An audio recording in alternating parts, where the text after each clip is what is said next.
reportajista para el canal 25 de Comcast, canal de aquí de Chicago. Y bueno, es un placer para mí encontrarme en esta emisión especial desde la Galería Citlali, aquí en la ciudad de Pilsen. Y bueno, estaremos prácticamente hablando pues de esta contienda presidencial 2024 que ya está en esta recta final prácticamente, y esperando pues como militantes de Morena pues que gane la presidenta o la futura presidenta que así se plantee, Claudia Sheinbaum. Y qué mejor que hablar del tema Ángel Valderas Puga. Él es profesor investigador de la Facultad de Ingeniería, quien pues nos viene a hablarnos de este tema, ¿no? que en México se está viviendo hoy en día. Bienvenido, ¿cómo está?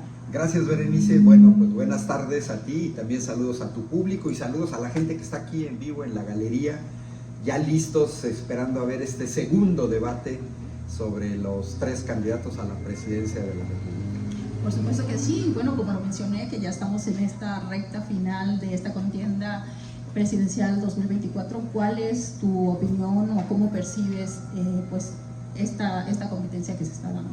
Mira, ha sido muy evidente. Hay 2 concepciones de país, una que ya vivimos, no nada más en México, sino en América Latina, el neoliberalismo, que nace incluso teóricamente en esta ciudad, en Chicago, Milton Friedman, la Universidad de Chicago, que nace políticamente en los finales de los años 80 del siglo pasado con Margaret Thatcher y con Ronald Reagan, y que tratan de imponer en América Latina, México incluido, la privatización de todo servicio público.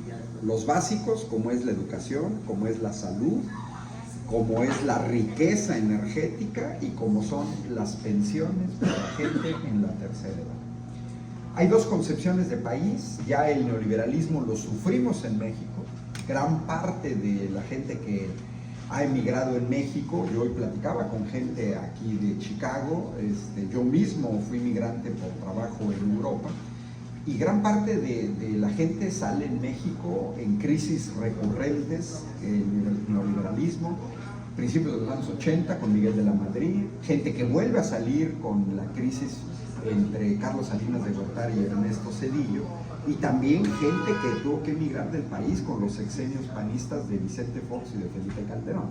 Entonces, todos somos víctimas de este neoliberalismo, y en 2018 hay una insurgencia electoral impresionante a nivel mundial, con el cual Andrés Manuel López Obrador gana con 30 millones de votos, con una diferencia de 11 millones de votos contra el más cercano, Ricardo Anaya, que está prófugo aquí en Estados Unidos, en Atlanta, que además se da la gran vida en Atlanta, porque el señor tenía a su familia en Atlanta, les pagaba escuela de lujo a sus hijos en Atlanta. Y bueno, y está la otra concepción, la concepción que Andrés Manuel inaugura en 2006, por el bien de todos, primero los pobres. Es una concepción socialdemócrata, es una concepción de estado de bienestar, es una concepción que se puso en marcha en Europa después de la Segunda Guerra Mundial, es una concepción que sigue vigente con toda su fuerza en los países nórdicos y que también tiene todavía mucha fuerza en Europa en general, en Europa occidental. Les han ido quitando porque el neoliberalismo ha llegado a todo. Entonces, 2018, México comienza a establecer en América Latina un dique al neoliberalismo, y eso tuvo resultados benéficos para América Latina. Regresa, por ejemplo, Luis Ignacio Lula da Silva a gobernar en Brasil, gana Gustavo Petro en Colombia, gana Boric en Chile, y hay como un resurgimiento. Xiomara Castro en Honduras, y bueno, hay como que México abrió un renacimiento del estado del bienestar en América Latina, claro, con una herencia de pobreza, de corrupción, de inseguridad, de muchas carencias en los sistemas educativos y en los sistemas de salud, lo que ha vuelto más complicado el poder revertir esa parte. Y bueno, muchos de nosotros mexicanos obviamente pues conocemos la historia de corrupción que se ha vivido prácticamente desde la colonización hasta antes de llegar López Obrador al poder.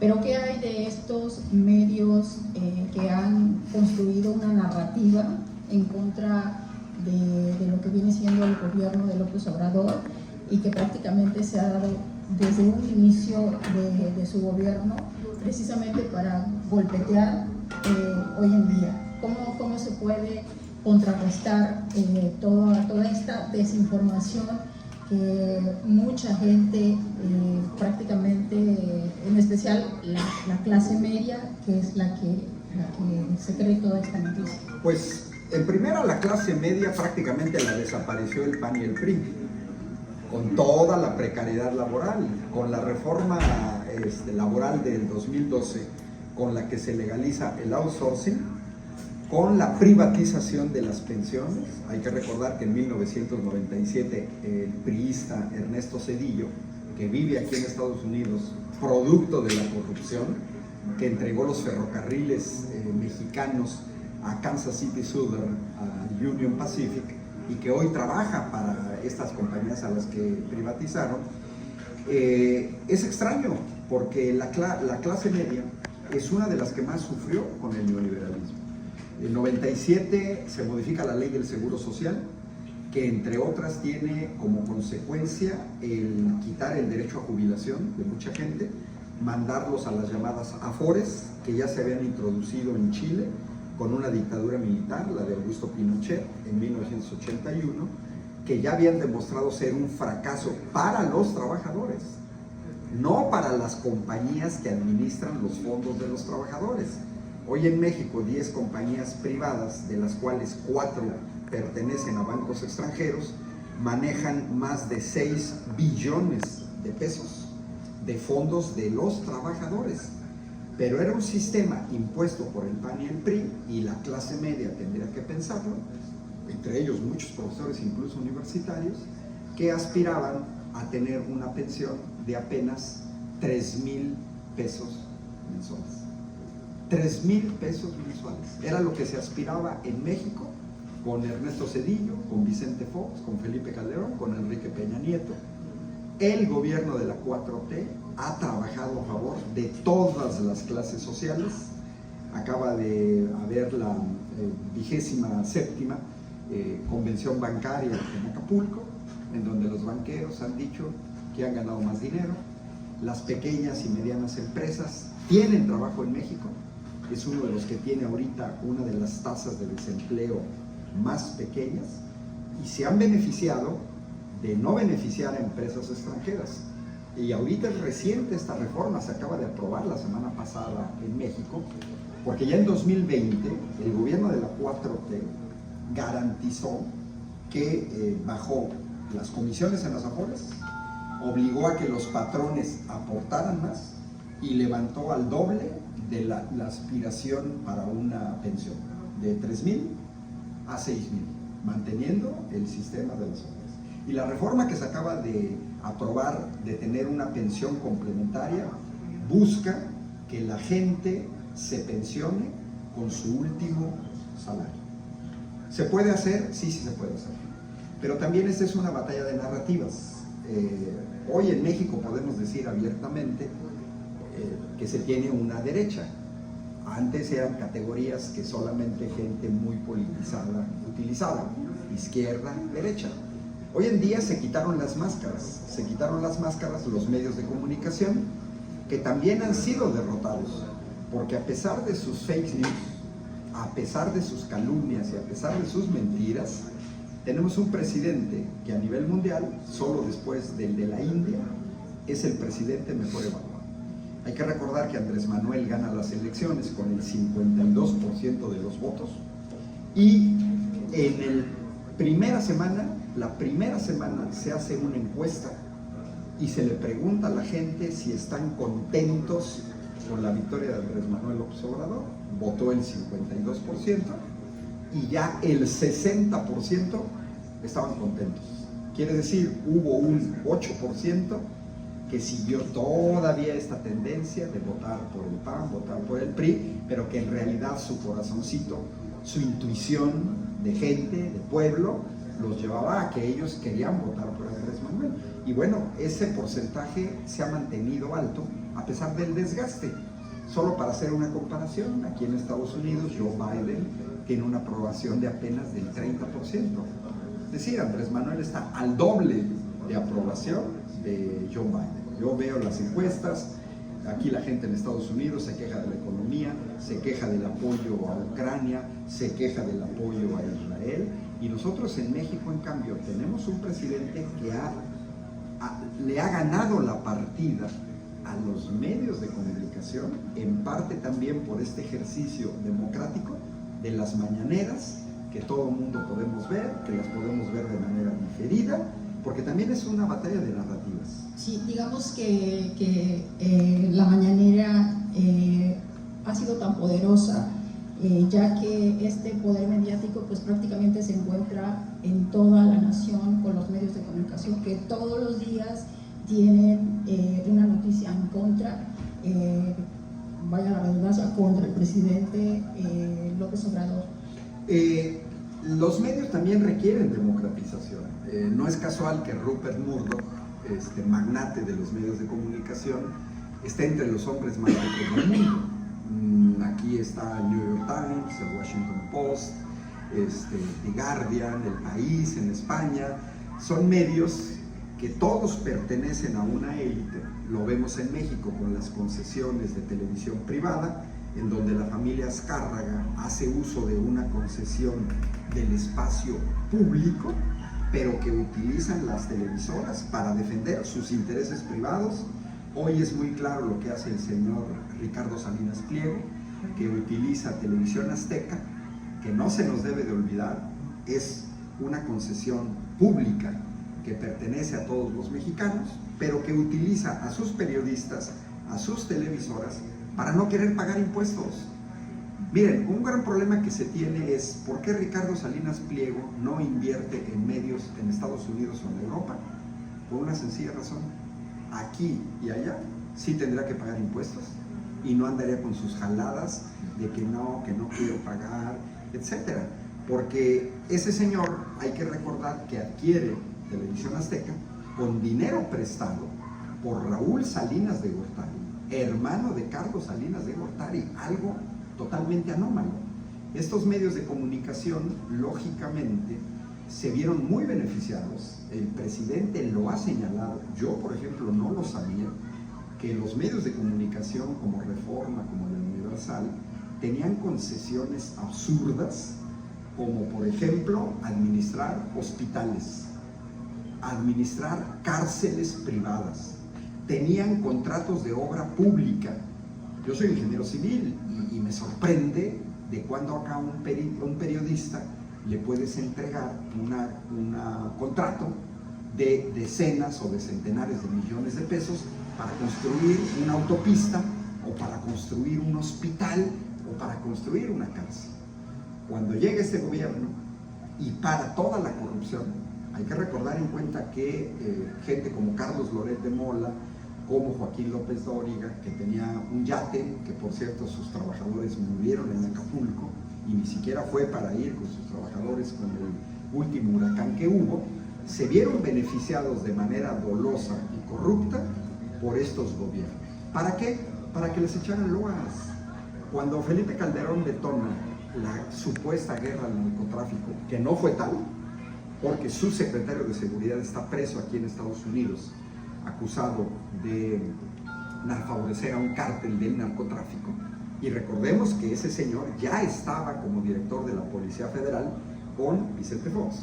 Entonces, cuando esta gente se ve beneficiada y les toca el presidente, por ejemplo, los obliga a pagar impuestos, y estos chayoteros que recibían millones de pesos y se corta ese flujo de dinero absurdo, empieza un golpeteo tremendo todos los días, mentira tras mentira.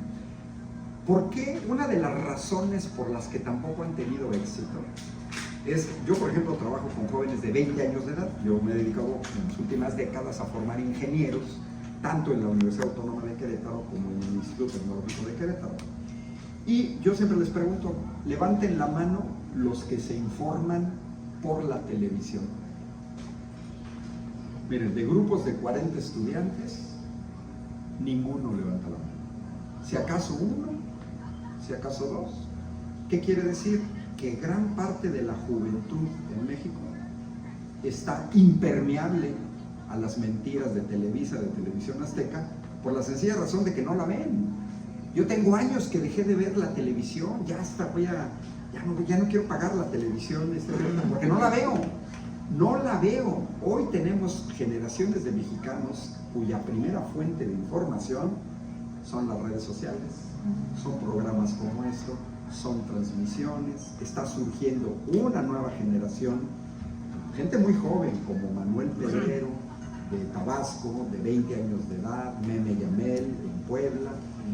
Hoy vemos en los canales públicos en México, Canal 14, Canal 22, Canal 11, una pluralidad, porque Andrés Manuel no le ha cerrado las puertas. En Canal 11 sigue transmitiendo María Amparo Casar, que es la sucesora de Claudio X González, que de acuerdo a la ley de Estados Unidos y algunas leyes europeas, en Rusia, en Georgia se acaba de aprobar una ley, debería de ser considerado como agente extranjero en México, de acuerdo a la ley de los Estados Unidos, porque son organizaciones, y repito, María Amparo Casar es la que dirige Mexicanos contra la Corrupción y está financiada por el gobierno de los Estados Unidos. Si se le aplicara una ley como la que se tiene aquí en Estados Unidos, pueden seguir recibiendo su financiamiento, pero sería justo que los mexicanos, cuando habla Claudio X González, José Antonio Crespo, María Amparo Casar, debería de aparecer aquí, están financiados por un gobierno extranjero, porque son agentes que viven del dinero del extranjero, y esto es natural. Miren, natural qué cosa, cada quien ve por los intereses de su patria. El problema que tiene México es que tenemos una derecha fuertemente antinacional, fuertemente proclive a intereses extranjeros. Pero eso es atípico. La derecha norteamericana, Partido Demócrata, Partido Republicano, defiende los intereses de Estados Unidos. Cuando el gobierno de la 4T adquirió la mitad de las acciones de la refinería de Deer Park en Texas, el gobierno de los Estados Unidos no dijo, bueno, como se trata de comprar y vender y me la vas a comprar, te la voy a vender inmediatamente. No, inmediatamente el gobierno de los Estados Unidos convocó a su Consejo de Seguridad Nacional y durante meses, entre julio y diciembre, este comité, que incluye al Departamento del Tesoro, pero también, ojo, al Departamento de Defensa, es decir, el ejército norteamericano entra en este comité para ver si se le podía vender la mitad de una refinería a extranjeros. Y en cambio acá, lo que nosotros vemos con la derecha mexicana, lo acaba de decir Xóchitl Gálvez en la convención bancaria apenas de Acapulco, a principios de la semana pasada. La señora dice abiertamente que quiere regresar al modelo pasado de la reforma energética de 2013, cuando esa reforma energética fue desastrosa. A partir de 2014, después del primer año de aplicación de la reforma energética, México pasó de tener un superávit de 20,000 millones de dólares en la industria petrolera a tener un déficit de 4,000 millones de dólares. Es decir, México perdió 24,000 millones de dólares por esa reforma energética. Si le sumamos cuánto se perdió en 2014, 2015, 2016, hasta la llegada del gobierno de la 4T, que apenas toma posesión el 1 de diciembre de 2019, México perdió 30,000 millones de dólares en la balanza comercial petrolera. ¿Eso qué significa? Dinero que salió del país, 600,000 millones de pesos. El estado con mayor presupuesto en México es el Estado de México y la Ciudad de México. tienen un presupuesto de 300,000 millones. Es decir, es como quitarle el presupuesto total al Estado de México, a la Ciudad de México, que estamos hablando de quitarle el presupuesto total a una región con 25 millones de habitantes. Creo que aquí en Chicago debe de haber sobre 3 millones, o no sé si sean más. No, somos más. ¿Más? ¿5 millones? 3.5. 3.5. Bueno, acá estamos hablando de 25 millones, 8 veces más. Imagínense la ciudad de Chicago durante 8 años sin presupuesto, sin nada.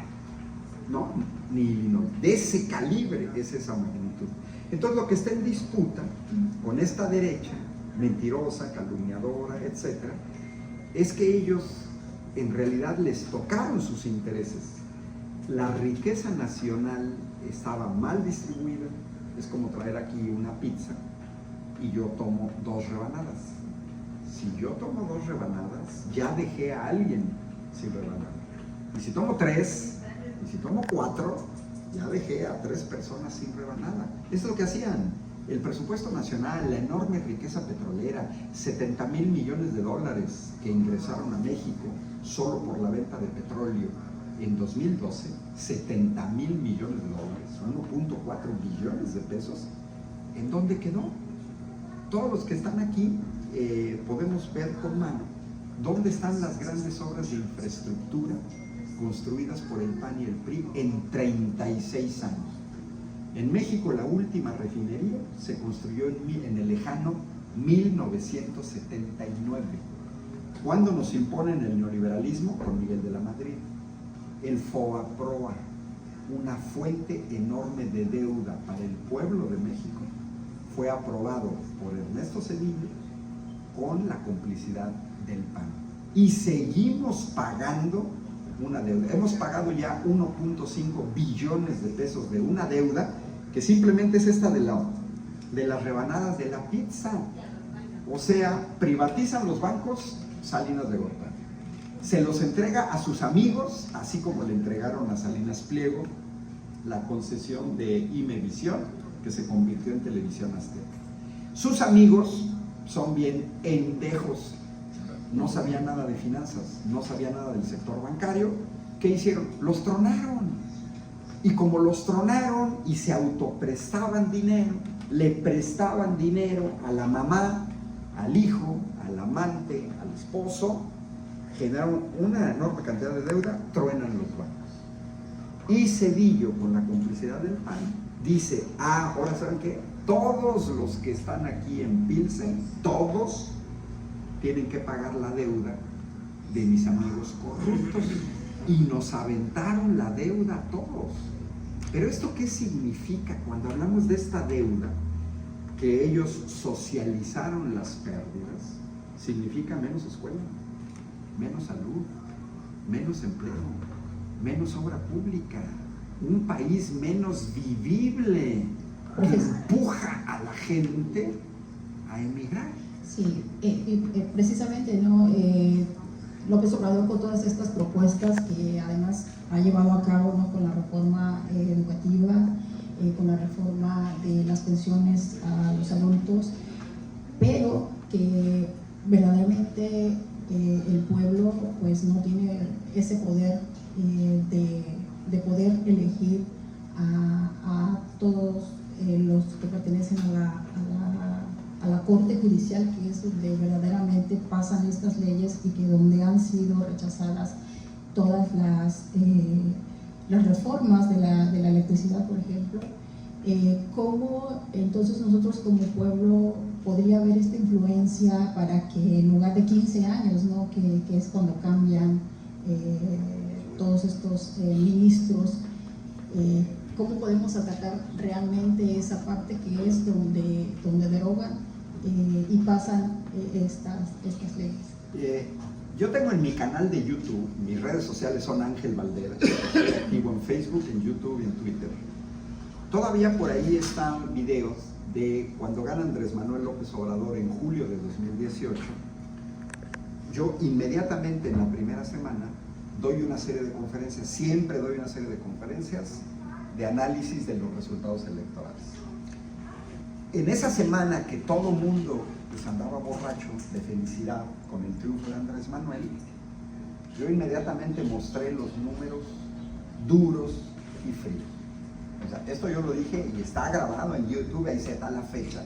Eso yo lo dije en julio de 2018 y les dije, aguas, porque es verdad que Morena ganó la presidencia de la República, es verdad que ganamos la mayoría en la Cámara de Diputados, que ganamos la mayoría en la Cámara de Senadores, pero no tuvimos la mayoría absoluta. Y entonces yo señalé, aguas, con 300 diputados no cambias la Constitución, se requieren 334. Y necesitas 68 senadores para modificar la Constitución, de 128 aproximadamente. Bueno, yo simplemente alerté, no era echarle agua fría a un triunfo, no, era simplemente decir, a ver, mexicanos, aguas, va a haber restricciones. Por ejemplo, 1,5 millones de docentes en México afectados porque les quitan su estabilidad laboral con la reforma educativa. Yo dije, aguas, o sea, porque modificaron la Constitución.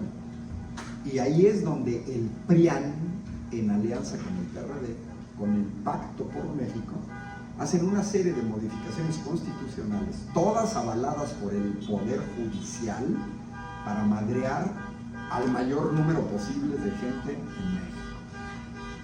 Y entonces el gobierno de la 4T dice, bueno, ¿y cómo tiro la reforma educativa? Porque los maestros decían, queremos que se cancele la reforma educativa. Está muy bien, pero no se puede porque no tienes la mayoría constitucional. Eso yo lo dije hace 6 años.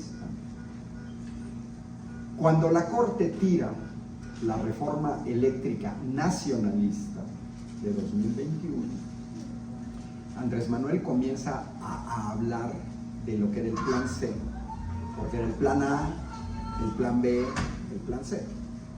Era recuperar parte de la riqueza energética de México. Si hubiera ganado en 2018 el PAN y el PRI, creo que millones de mexicanos ya habrían salido del país. Ahorita, en invierno de 2023, y esto aquí la gente de Chicago lo entiende muy bien, más de 6,000 muertos en el Reino Unido,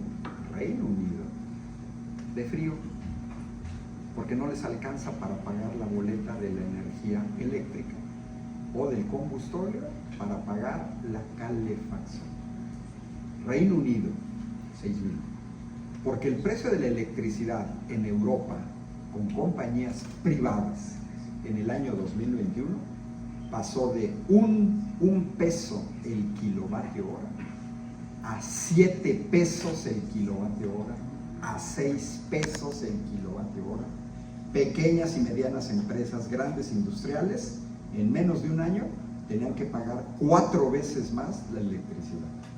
Y que nadie me diga que los salarios aumentan en la misma proporción. Y en el Reino Unido, la gente que muere de frío, porque estamos en el norte, porque ustedes conocen muy bien el clima hostil de Chicago. Yo lo conocí muy bien, pero no en Chicago, lo conocí en Italia, que yo viví como a 600 kilómetros al norte de Chicago, por la cuestión de la latitud, al pie de los Alpes, ya cerca de Austria, y sé lo que es el frío cañón, y también sé lo que es no tener dinero para pagar la calefacción. Y entonces la gente muere y le ponen en el certificado de defunción, murió de una gripa mal cuidada, murió de una pulmonía, no, la manga, murieron por falta de dinero. Y el panorama en México era desastroso, porque cuando se va el PAN y el PRI en 2018, descubrimos con horror que casi la mitad de la generación de energía eléctrica estaba ya en manos de extranjeros, no privados, porque una cosa son privados nacionales, no, en manos de privados extranjeros. Y todos conocemos la historia. Detrás de grandes empresas extranjeras están sus gobiernos, y detrás de sus gobiernos están sus ejércitos. Y los países de la élite están acostumbrados a dar golpes de Estado, a fomentar revueltas, a tirar gobiernos legítimamente electos, como fue el caso de Dilma Rousseff en Brasil, o como fue el acoso judicial a Cristina Fernández de Kirchner en Argentina, para que no se presentara a las elecciones, porque le habría ganado a Javier Milei 100% seguro.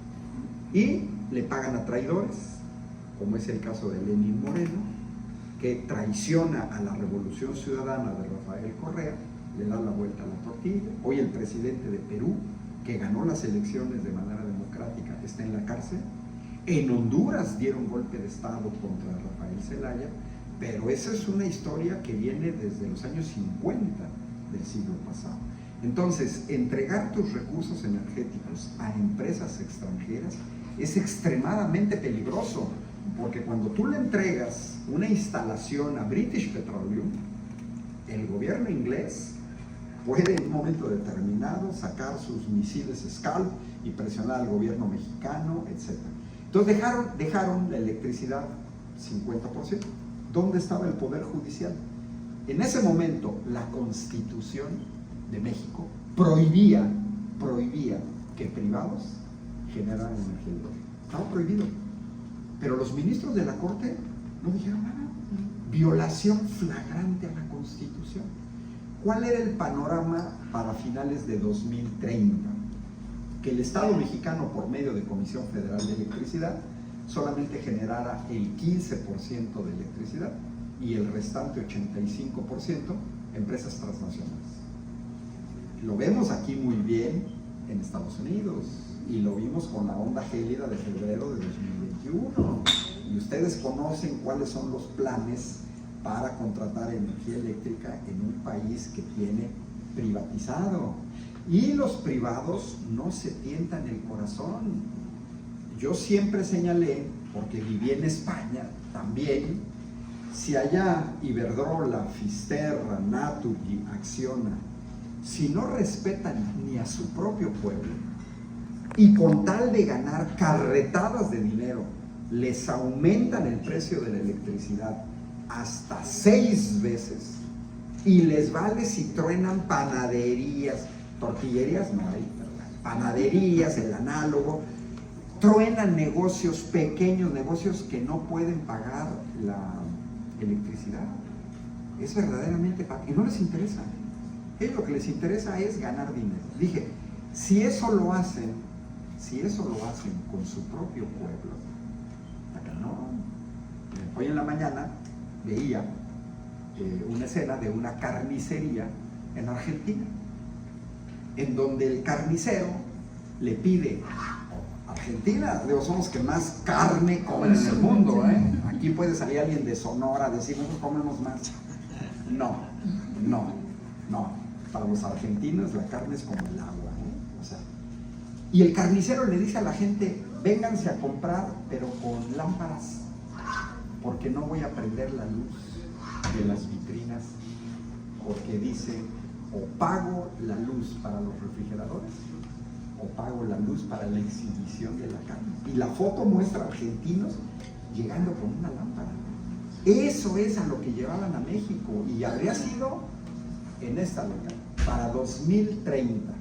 El gran problema es que estos procesos se vuelven terriblemente complejos de revertir. Es más fácil detener algo que revertirlo. Y haber revertido ese proceso nos iba a costar. Miren, no hemos podido revertir el proceso de privatización bancaria, ni tampoco hemos podido revertir el proceso de privatización de los ferrocarriles en México, porque es bien complicado, porque si le expropias un banco a Citibanamex, a Citigroup, dueña de Banamex, se te va a dejar venir el gobierno de Estados Unidos. Y si quieres expropiar Scotiabank, ahí está Justin Trudeau en Canadá, que te va a meter una demanda internacional con el TMEC. Y si quieres expropiar el Banco Bilbao Argentaria, Bilbao Vizcaya Argentaria, BBVA, que es dueño de Bancomer, se te deja venir la Comunidad Europea. porque la Comunidad Europea se metió. Y aquí, ya con esto cierro esto que es la pregunta. Esto fue complicidad del Poder Judicial, porque el Poder Judicial ha favorecido intereses extranjeros. Yo no me chupo el dedo, no me chupo el dedo. El vivir en otro país te permite incluso en sitio ver estas políticas.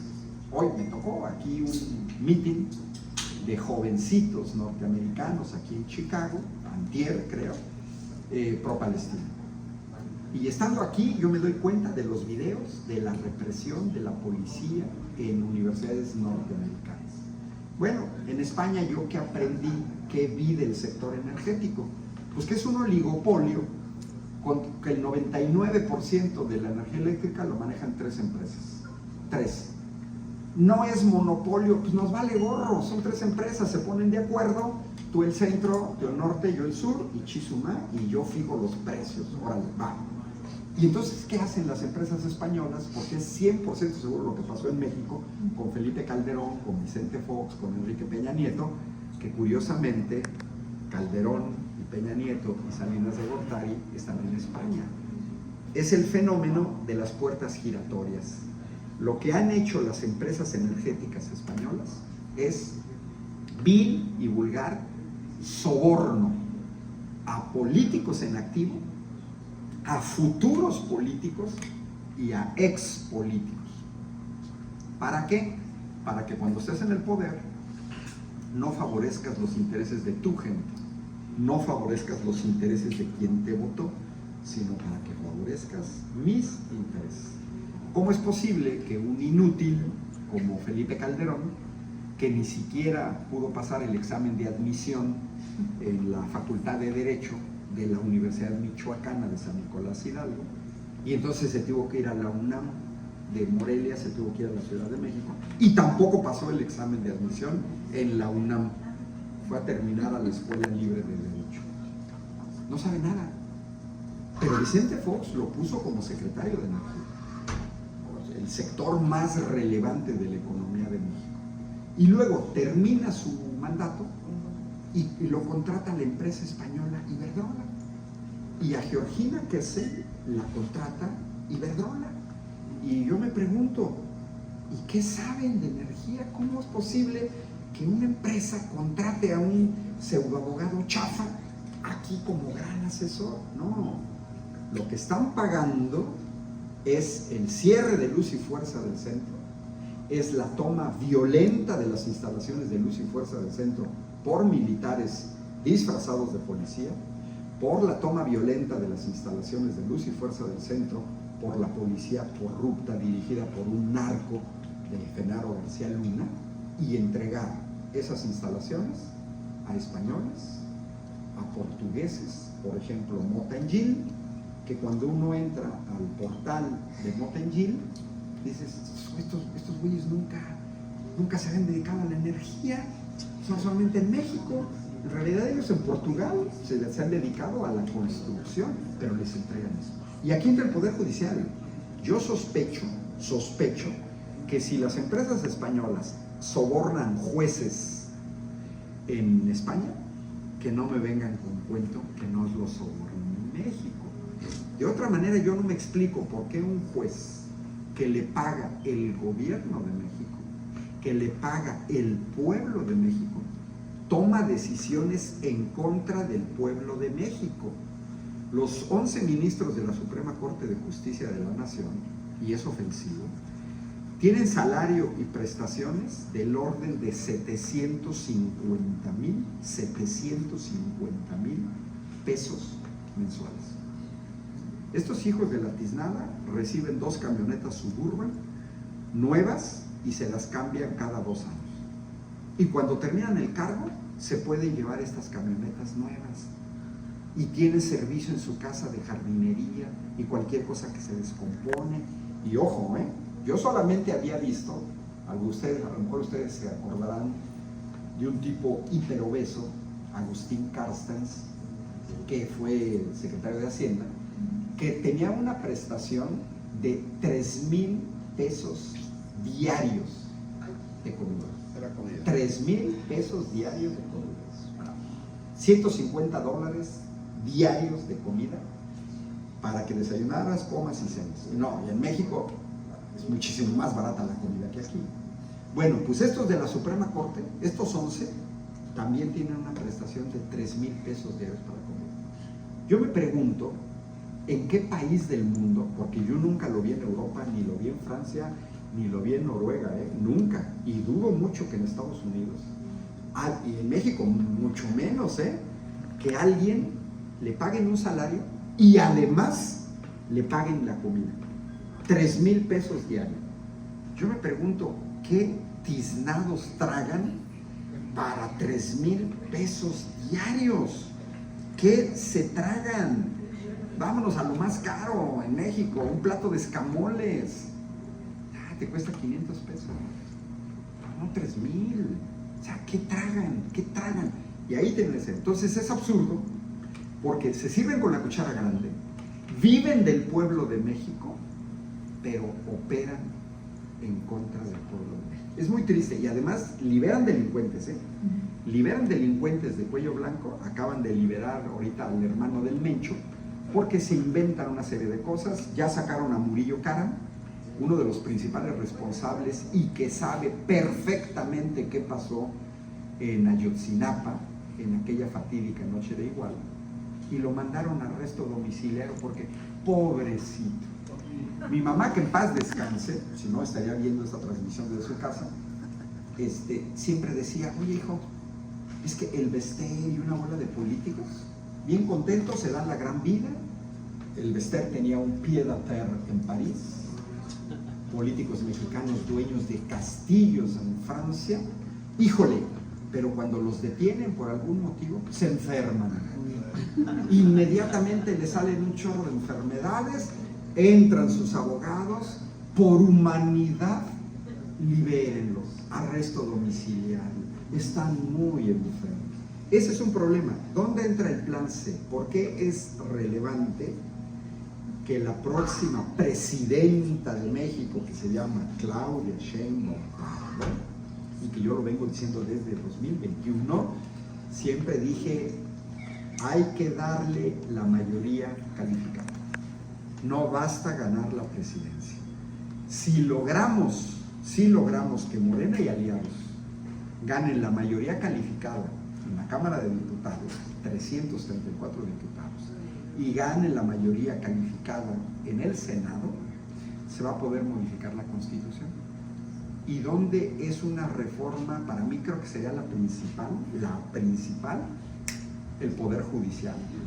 Profesor, y en estos casos, con esta guerra sucia que ya hemos vivido estos últimos tiempos, en especial que se ha incrementado aún más, y teniendo en contra al INE, ¿qué se puede esperar de los resultados para este 2 de junio? Yo en 2006 demostré que hubo fraude en las elecciones de México, y hay un muy buen compendio que yo les recomiendo. Se puede comprar por Amazon. El doctor Alberto López Gallardo, de origen mexicano, él es profesor de la Universidad de Texas en El Paso. Él se tomó la tarea que yo no hice. Él juntó una serie de trabajos, unos 50 quizás, entre 50 y 100 trabajos de físicos, matemáticos e ingenieros mexicanos, que demostramos cómo se dio el fraude en las elecciones de 2006. Quisieron hacer el fraude típico en México, de gente que tenía 2 credenciales de elector, gente que votaba varias veces, tinta que se desaparecía, etc. Lo intentaron, pero no les alcanzó. Andrés Manuel, un peligro para México, la campaña en televisión, instrumentada además, fíjense, por 2 extranjeros, Dick Morris, norteamericano, y Antonio Solá, español, del Partido Popular, ligado al Partido Acción Nacional. Fueron 2 extranjeros los que detonaron esa campaña de Andrés Manuel, un peligro para México. Bueno, hubo gente que cayó. Antonio Solá, publicista del Partido Popular Español, dijo, si pegó en México, regresó a España, y el Partido Popular le encarga una campaña semejante para ganarle las elecciones al Partido Socialista Obrero Español. Pero ¿qué creen? Que allá la gente no se le puede engañar. Y la campaña, yo vi los comerciales, eran casi idénticos. Nada más cambiaban, en vez de que apareciera una taquería, empezaban un negocio de tapas, o donde vendían jamón. Pero la campaña era en esencia la misma. No les funcionó. Entonces, traer a extranjeros a intervenir al proceso, porque es ya una muestra de desesperación. A Andrés Manuel mismo le costó trabajo entender. Yo vi sus intervenciones, no pude acercarme a él para decirle: la línea de defensa jurídica tiene que ir por acá, porque se fue el sistema, porque hay testimonios de gente que capturaba, que cambiaron los votos, porque no es ficción ni teorías conspiratorias que si yo voto por Berenice, el voto le aparezca a Roberto. No es conspiración. Me decía uno de mis compañeros de la Facultad de Ingeniería, me dice: mira, un hinche muchacho de bachillerato te hace un programa de ese tipo. Voté por Berenice y se lo cuento a Roberto. Así. Y le quitaron a Andrés Manuel 1,5 millones de votos. Esa fue la diferencia. Acuérdense que en 2006 la diferencia oficial fueron 200,000 votos. Y ahí fueron cómplices el INE, el árbitro y el Poder Judicial, por medio del Tribunal Electoral del Poder Judicial de la Federación, que en aquellos años se llamaba TRIFE, y el INE se llamaba IFE, y quedaron tan desprestigiados que le tuvieron que cambiar de nombre. Bueno, pero Andrés Manuel aprendió la lección. Y entonces, no se pudo en 2012, pero en 2018, dice: tenemos que ganar con tal diferencia de votos que les hagamos prácticamente imposible hacer favor. Yo creo que hoy, mexicanas y mexicanos, ya aprendimos que ese es el camino. Tenemos que salir a votar, tenemos que salir a votar por Morena, tenemos que invitar a la gente a que salga a votar, que no se quede en su casa, para volverles a ganar como en 2018. 11 millones de votos de diferencia no se los quitan. Y como diría la maestra Delfina, gobernadora del Estado de México, vamos requete bien.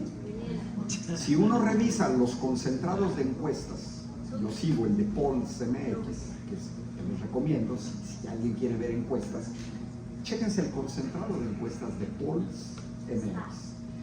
Son los concentrados de 31 casas encuestadoras, 31, con metodologías distintas, con tamaño de muestras distintas, con fechas distintas, con metodologías distintas. Y ese concentrado con técnicas matemáticas no es un promedio, es un concentrado, se aplica un método matemático estadístico, pues muestran que la doctora Claudia Sheinbaum va arriba con 30 puntos, 60, 30, o sea, es cambiando, a veces un poquito más, pero digamos 30 puntos. ¿Eso qué quiere decir? Es seguro que la presidencia de la República la va a conservar Morena, la va a conservar la 4T, pero no basta, no basta.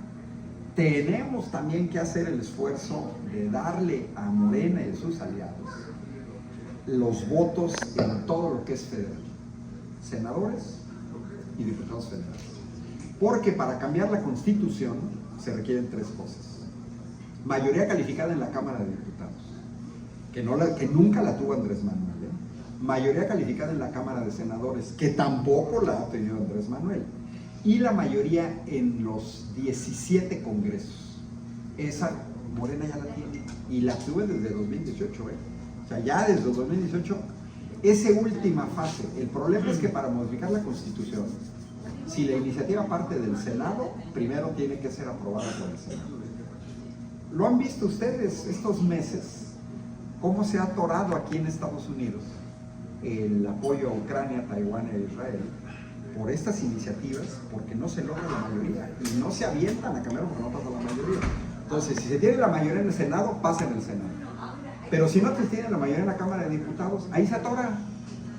O al revés, si se propone la de diputados, porque se tiene la mayoría calificada, pero no se tiene la del Senado, ahí se atora. Y si ya pasó en diputados y senadores, entonces pasa a los congresos estatales. Eso está garantizado. Entonces hay que hacer un esfuerzo. El plan C es, de manera democrática buscar una mayoría que permita, es así, revertir todas las tiznaderas que hicieron el PAN y el PRI que apoyan a la señora Xochitl Gálvez.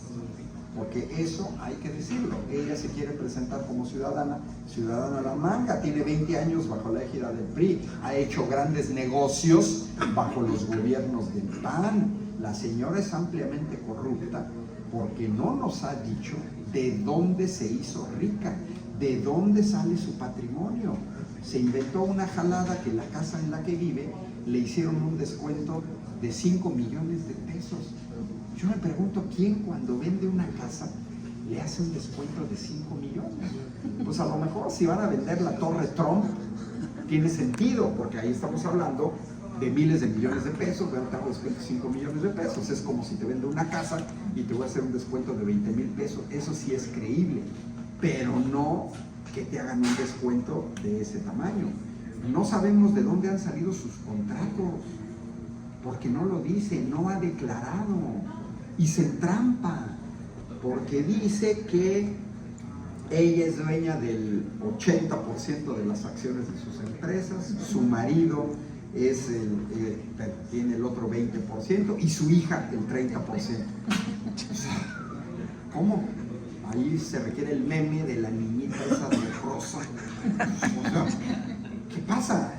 Tenemos una candidata de la derecha, mitómana, mentirosa, aparte vulgar y sucia, porque si yo estuviera aquí, habría que revisar cuántos chicles ya pegó aquí debajo, porque ahora se los quita y se los pone en la mano a sus asistentes, asquerosa.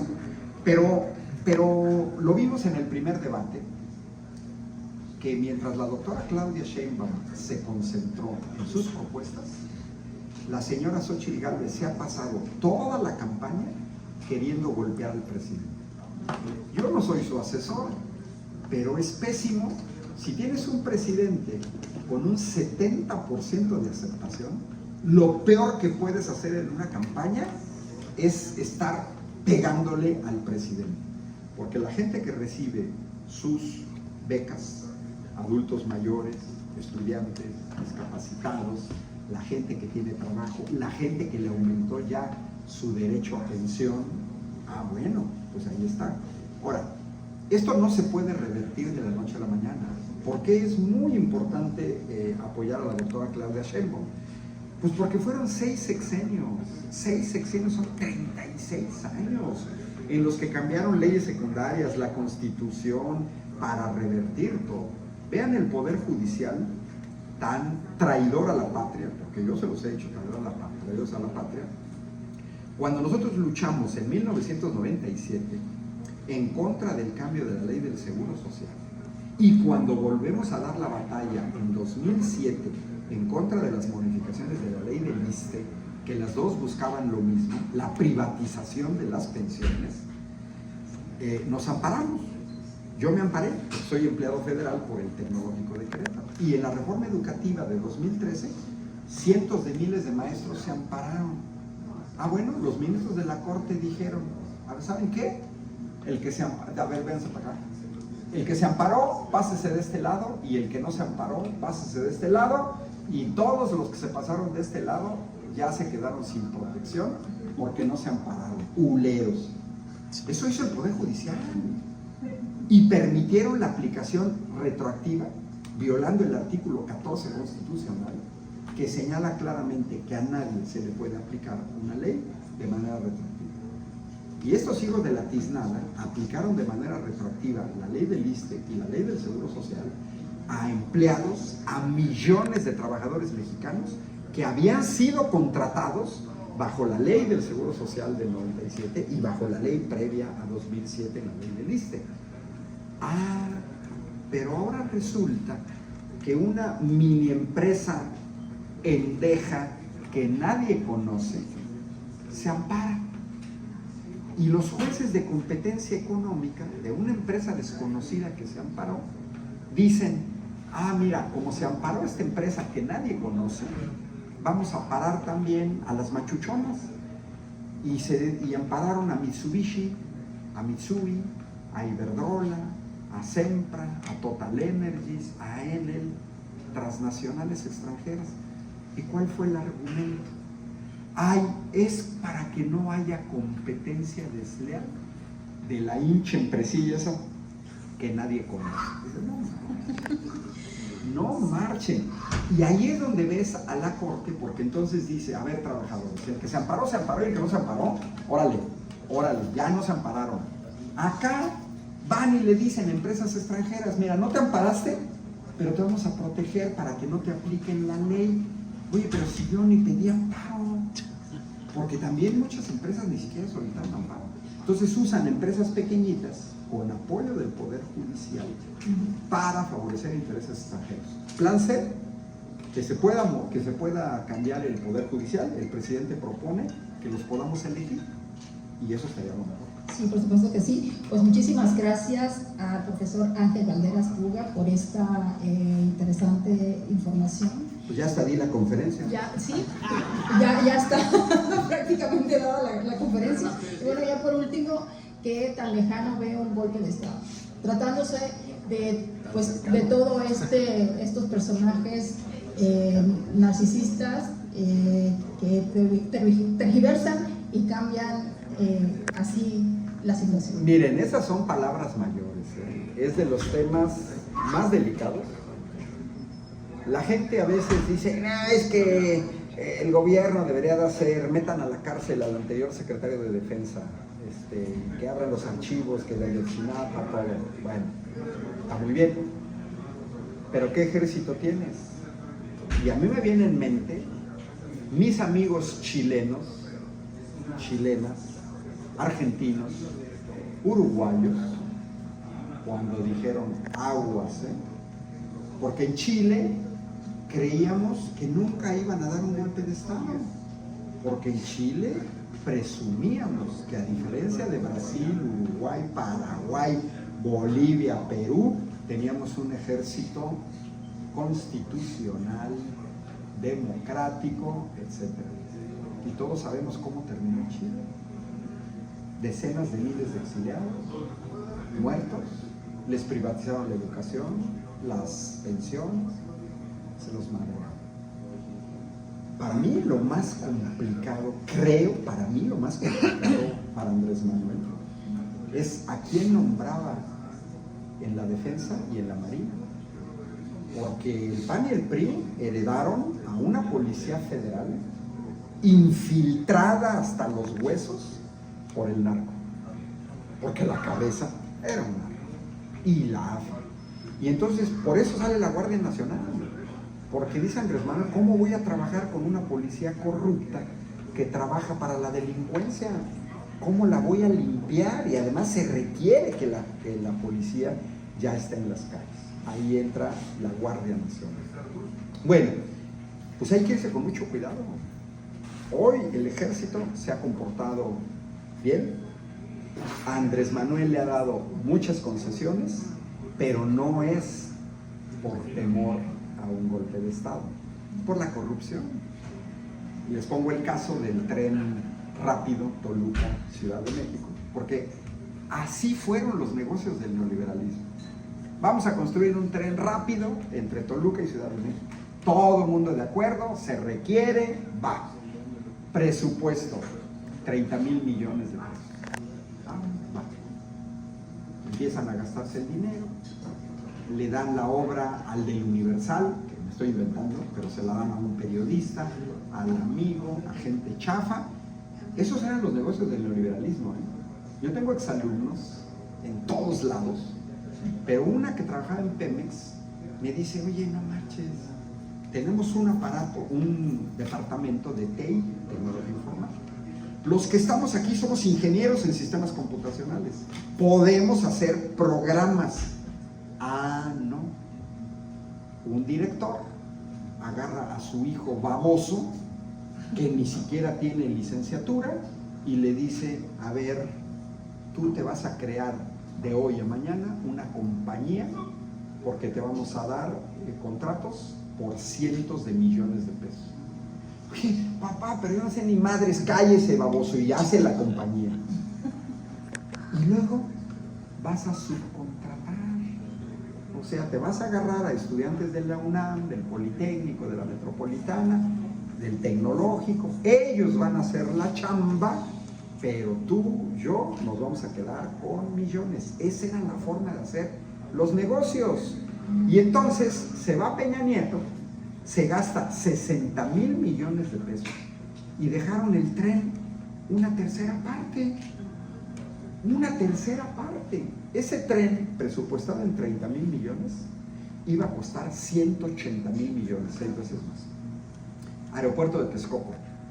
No sé si ustedes recuerden, pero el presupuesto original de ese aeropuerto que Andrés Manuel pagó era de 170,000 millones de pesos. Ese era el presupuesto original, 170,000. Pero luego ya el Observatorio del Gasto Público de la Secretaría de Hacienda, la Facultad de Ingeniería de la UNAM, todavía ni comenzaban a construir el aeropuerto y ya el aeropuerto costaba 400,000 millones de pesos. De 170,000 se elevó a 400,000.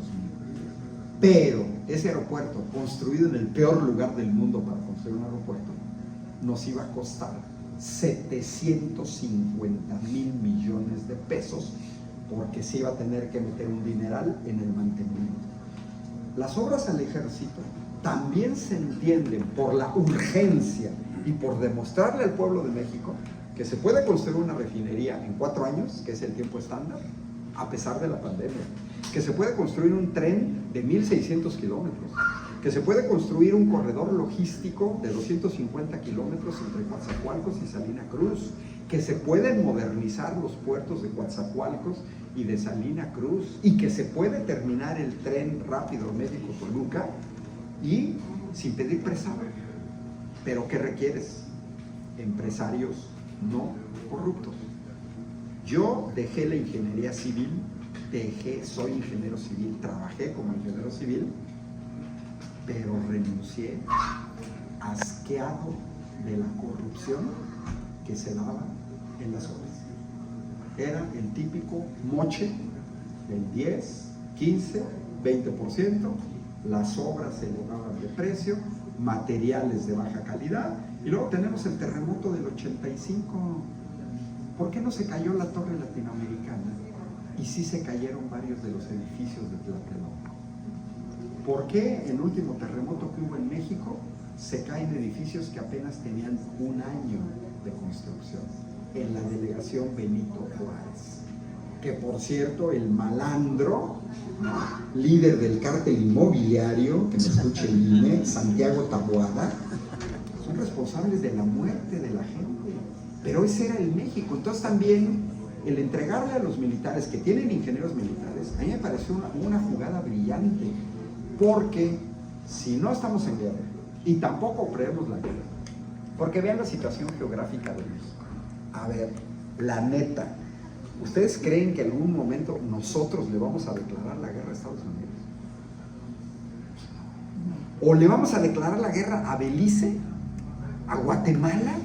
Pues tampoco. Nosotros estamos en una situación totalmente asimétrica, tanto al norte como al sur. Ahora que Ecuador invade la embajada en México, pues tampoco le vamos a declarar la guerra a Ecuador. ¿Cómo sería una guerra entre Ecuador y México? Aviones de aquí para allá, échales bombas, que te avienten bombas. Pues no es posible. Pero el ejército cuesta, hay que mantenerlos. Bueno, pues qué mejor que los ingenieros militares que saben hacerlo y que no son los únicos. En Europa, los ingenieros militares construyen obra civil en cuestiones de circunstancias, pero porque saben hacerlo, porque saben construir puentes, etc. Yo lo veo como una transición y creo que Andrés Manuel ha manejado una relación con el ejército bastante sano.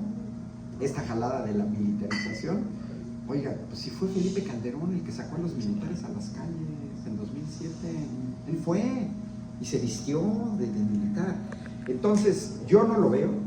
Creo que la lucha del pueblo de México, a diferencia de las anteriores 3 transformaciones, independencia, reforma y revolución, esas fueron a madrazos, porque el pueblo de México sabe echar madrazos, nada más que nos costó 1 millón de muertos la revolución de 1910 a 1917, ¿eh? O sea, el mexicano no es que diga, no, ahorita, o sea, sabemos hacer guerra, sí, pero creo que esta cuarta transformación ha sido la primera vez de una gran transformación del país de manera pacífica. ¿Y qué puede pegar más que una bazooka? El voto, salir a votar. Eso es un arma tan fuerte que además sí podemos dar esto y podemos modificar el país. No en mal plan. Todos hemos ganado en México, todos. Salvo los que sí se manchaban y se llevaban las 4 rebanadas de la pizza, ¿eh? O sea, esos sí son los que están molestos, ¿no? Entonces, ojalá se mantenga esa relación. No sé, es el caso más delicado. En otros países del mundo no se habla de golpes de Estado, no existe. En otros países del mundo, en Europa, los secretarios de defensa ni siquiera son militares. En Argentina ni siquiera son militares, son civiles. Pero nosotros venimos de esta tradición de la revolución de nombrar a un secretario de Marina, a un almirante y a un secretario de defensa, a un general. A mí no me gusta, a mí me gustaría más que fuera el poder civil, pero bueno, el que está más arriba es el presidente de la República. Entonces esperemos que no. Yo creo que con el voto está bastante claro. Las calumnias, las fake news, la guerra sucia simplemente son muestras de desesperación, de que eligieron mal a su candidata. Eligieron a una señora ignorante, irresponsable, que no conoce su país, y bueno, pues ustedes la eligieron, la impusieron a dedazo, porque Claudia Sheinbaum, la doctora Claudia Sheinbaum, le ganó a 4 hombres, le ganó, ella ganó su lugar con encuestas ultra verificadas por aquí, por allá, etcétera, etcétera. ¿Qué encuesta ganó Xochitl Gálvez? Nada. Si es más, cuando la querían competir con Beatriz Robles, no sé si Beatriz Paredes, no sé si se acuerdan, la bajaron, le quitaron a todos, porque si no la señora no ganaba. Y bueno, pues ahora que paguen el precio de poner a una botarga como candidata, que me parece hasta ofensivo al pueblo de México y al votante mexicano, poner a una senadora que se disfraza de botarga de dinosaurio. O sea, eso muestra que no tiene capacidad de gobernar un país. Y la mentalidad de ellos, ¿no? Sobre todo. Pues muchísimas gracias, ahora sí, a Ángel Valderas Tunga, profesor e investigador de la Facultad de Ingeniería. Saludos, Berenice, saludos a tu público.